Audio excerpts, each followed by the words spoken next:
नमस्कार.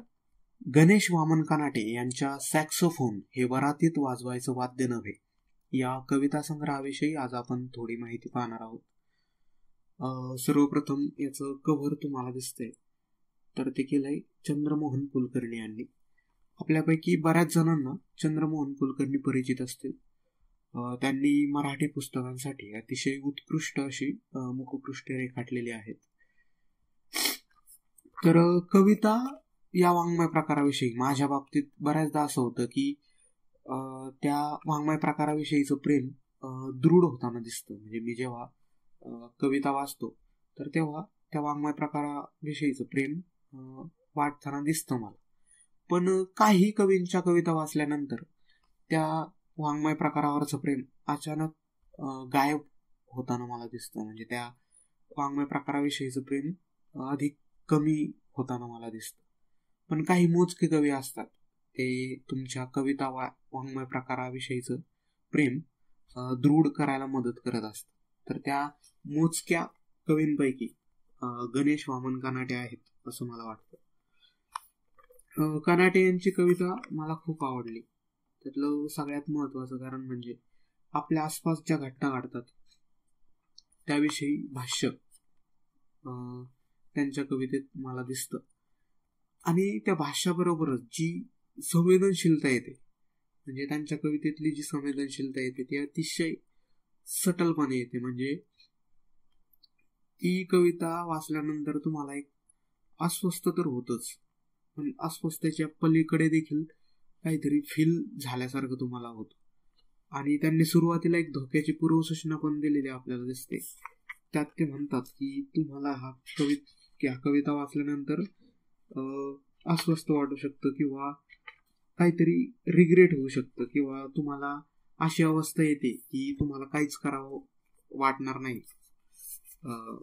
ही देखील एक स्थिती तुमची होऊ शकते असं ते म्हणतात. म्हणजे बऱ्याचदा आपल्याकडून काही गोष्टी घडतात किंवा आपण त्या गोष्टीला नीट फेस करत नाहीत किंवा आपल्याकडून एखादी गोष्ट करायची राहते, तर त्यानंतरचा जो आपल्याला रिग्रेट येतो तर तो रिग्रेट देखील आपल्याला या कविता वाचल्यानंतर होऊ शकतो असं ते म्हणतात. आणि त्यानंतर त्यांच्या कवितेत मकबूल असेल किंवा हुसेन असतील किंवा मुक्तिबोध, ज्ञानेश्वर, त्याचबरोबर ग्रेस हे व्यक्ती देखील आपल्याला त्यांच्या कवितेतून दिसतात. म्हणजे त्यांची ती एक कविता आहे त्यात ते सगळं आहे, मुक्तिबोध, ज्ञानेश्वर, हुसेन.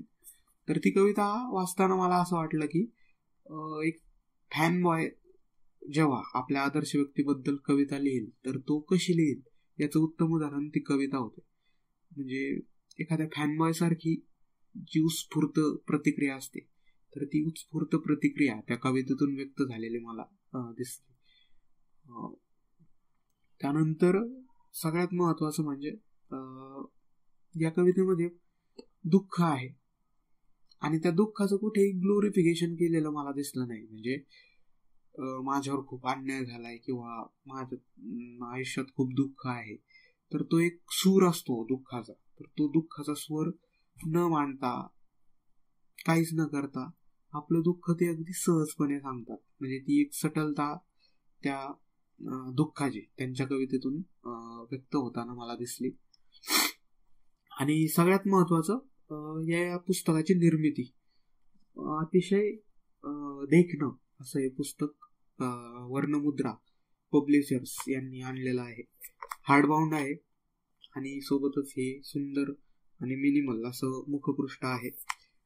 आतील पाने सुद्धा खूप छान आहेत. म्हणजे जशी पुस्तकाची थोडी येल्लोइश कलरची जी पानं असतात तर तशी पानं आपल्याला पाहायला मिळतात. वर्णमुद्रा पब्लिशर्स म्हणजे ते शेगाव या ठिकाणचं आहे आणि मनोज पाठक हे त्या पुस्तकाचे पब्लिशर्स आहेत. तर त्यांनी अतिशय छान असं पुस्तक आपल्या भेटीला आणलंय.